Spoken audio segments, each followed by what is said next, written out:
അങ്കമാലി കിടങ്ങൂർ ശ്രീ മഹാവിഷ്ണു ക്ഷേത്രത്തിൽ ആന ഇടഞ്ഞു. സമീപത്തെ മറ്റൊരു ക്ഷേത്രത്തിലെ ഉത്സവത്തിനായി എത്തിച്ച ആനയാണ് ഇടഞ്ഞത്. ആനയെ തളയ്ക്കാനുള്ള ശ്രമം തുടരുകയാണ്. RRT സംഘം സ്ഥലത്തെത്തി.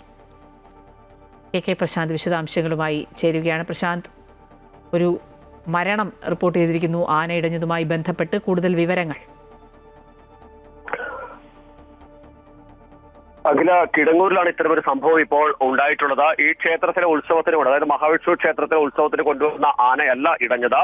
ഈ ആന ക്ഷേത്രത്തിലേക്ക് കൊണ്ടുവന്ന ആനയെ തൊഴിക്കാൻ കൊണ്ടുവന്നു എന്നുള്ളതാണ് നാട്ടുകാർ ഇപ്പോൾ ഈ ഘട്ടത്തിൽ വ്യക്തമാക്കിയിരിക്കുന്നത്. അതായത് തൊട്ടടുത്തുള്ള സുബ്രഹ്മണ്യ ക്ഷേത്രത്തിലെ ഉത്സവത്തിനായി കൊണ്ടുവന്ന ആനയെ മഹാവിഷ്ണു ക്ഷേത്രത്തിലേക്ക് എത്തിക്കുകയായിരുന്നു. ഈ സമയത്താണ് ആന ഇടഞ്ഞത്. തുടർന്ന് പാപ്പാന്മാരെ ആക്രമിക്കുകയായിരുന്നു. അതിലൊരാൾക്കാണ് ഇപ്പോൾ ജീവൻ നഷ്ടമായിരിക്കുന്നത്. ഒരാൾ അങ്കമാലി സ്വകാര്യ ആശുപത്രിയിൽ ഇപ്പോൾ ചികിത്സയിലുണ്ട്. മറ്റു തരത്തിലുള്ള പ്രശ്നങ്ങളിലേക്ക് ഈ ഘട്ടത്തിൽ പോയിട്ടില്ലെങ്കിലും ആനയെ തളയ്ക്കാനായിട്ടില്ല എന്നുള്ളത് ഒരു പ്രധാനപ്പെട്ട കാര്യം. മറ്റൊരു കാര്യം, ഈ മൃതദേഹം അവിടെ നിന്ന്, അതായത് ആന നിൽക്കുന്നിടത്ത് തന്നെയാണ് മൃതദേഹം ഉള്ളത്. ആന അവിടെ നിന്ന് മാറിയിട്ടില്ല. പക്ഷേ അതുകൊണ്ട് തന്നെ ആന ഇതുവരെ ആനയെ തളക്കാൻ പറ്റാത്ത സാഹചര്യമുള്ളത്. മൃതദേഹം അടക്കം അവിടുന്ന് മാറ്റാൻ പറ്റാത്ത ഒരു സാഹചര്യമാണുള്ളത്. ഇപ്പോൾ മറ്റ് മേഖലയിൽ നിന്ന് കൂടുതൽ RRT സംഘം സ്ഥലത്തേക്ക് എത്തിയിട്ടുണ്ട്. പോലീസുണ്ട്.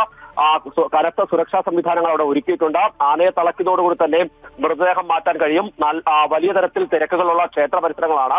സ്വാഭാവികമായും അതുകൊണ്ട് തന്നെ ഏറെ ജാഗ്രതയോടുകൂടി തന്നെയാണ് പോലീസിന്റെയും RRTയുടെ വനംവകുപ്പിന്റെ ഭാഗത്ത് ഇപ്പോൾ നടപടികൾ മുന്നോട്ട് കൊണ്ടുപോകുന്നത്.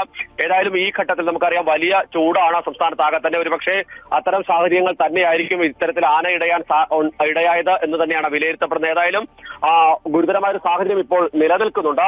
വളരെ പെട്ടെന്ന് തന്നെ ആനയെ തളക്കാനാകുമെന്ന പ്രതീക്ഷയാണ് RRT സംഘമടക്കം പ്രതീക്ഷ വെക്കുന്നത്. അവർ മുന്നോട്ട് വെക്കുന്നത് അതൊക്കെ തന്നെയാണ്. ഏതായാലും മൃതദേഹം മാറ്റുക എന്നുള്ളതാണ് ഏറ്റവും പ്രധാനപ്പെട്ട കാര്യം. അതിന്റെ അടുത്ത ഘട്ടത്തിലേക്ക് കടക്കുന്നു എന്നുള്ളതാണ് ഏറ്റവും ശ്രദ്ധേയമായ കാര്യം. അഖില, ശരി. KK പ്രശാന്താണ് വിശദാംശങ്ങൾ നൽകിയതുമായി ബന്ധപ്പെട്ട് ഇനി ആ മൃതദേഹം മാറ്റുന്ന അടക്കമുള്ള കാര്യങ്ങൾ നടത്തേണ്ടതുണ്ട്. അടുത്ത മണിക്കൂറുകളിൽ അതിനുള്ള കാര്യങ്ങൾ നടത്താനാകും എന്നാണ് പ്രതീക്ഷിക്കുന്നത്.